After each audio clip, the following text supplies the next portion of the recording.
Hello and welcome back to the Liberal Factor. I know I said I'm not going to do this as often, but the election season is coming around and it feels only right to at least acknowledge that fact.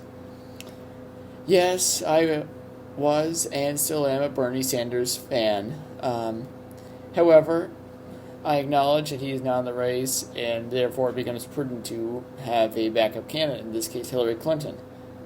I very much agree with Bill Maher's assessment, which is we would prefer Bernie, but Hillary Clinton's like the chicken in a buffet. It's safe, not exciting, but safe. So take the chicken. Trump, on the other hand, I trust him about as far as I can throw him.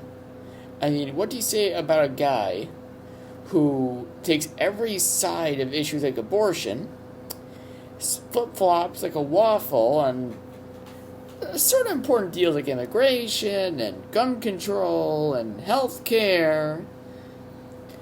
I mean, not to attack his beliefs. It's hard to know which beliefs are his current beliefs.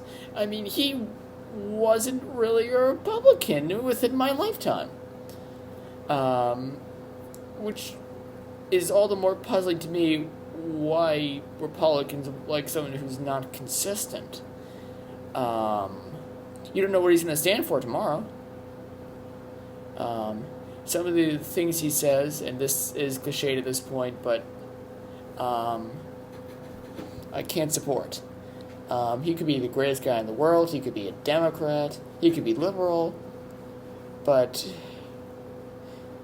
some of the things he's saying, while maybe not personally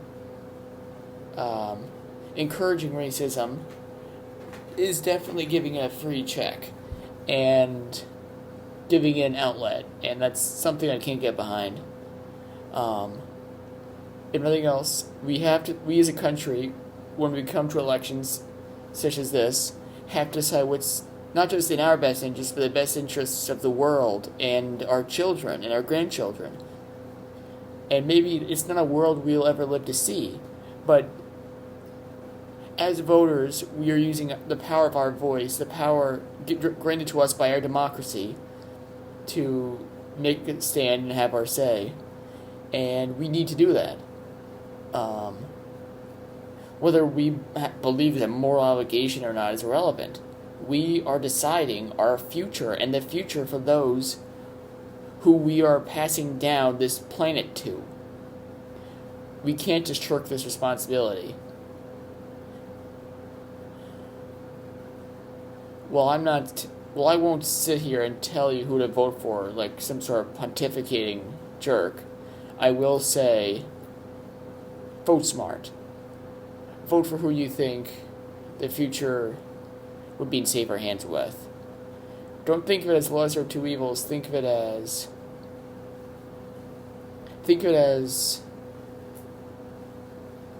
you as picking the toppings in a sandwich. And pick your favorite. Pick the one you think is going to work out best, the one that's not going to upset your stomach, and that you're not going to regret tomorrow because it's that unhealthy. I could spend 10, 20 minutes just sitting here ranting about things people have said or news, but I'm not going to. I mean, let's be honest. That's what everyone else is doing.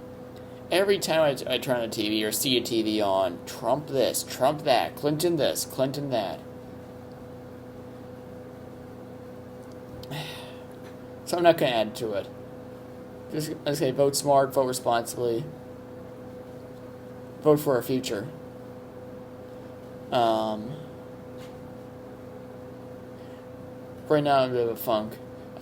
Gene Wilder passing means more to me than just any actor, even when I really like Christopher Lee, because Gene Wilder holds a special place in my heart. He played Willy Wonka in the original Willy Wonka and the Chocolate Factory, not to be confused with the remake starring Johnny Depp. And I had been in one theater production, and it was a Willy Wonka and the Chocolate Factory. And that production meant a lot to me, and in part I get to thank Gene Wilder for making that possible, because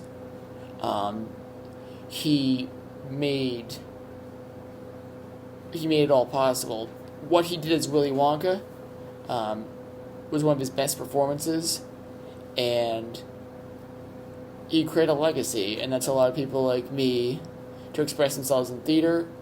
It's a lot of people, even at Charlie and the Chocolate Factory, which maybe wasn't as good, to have a starting off point for their career. He's touched so many lives, including mine. All I can do is hats off to him.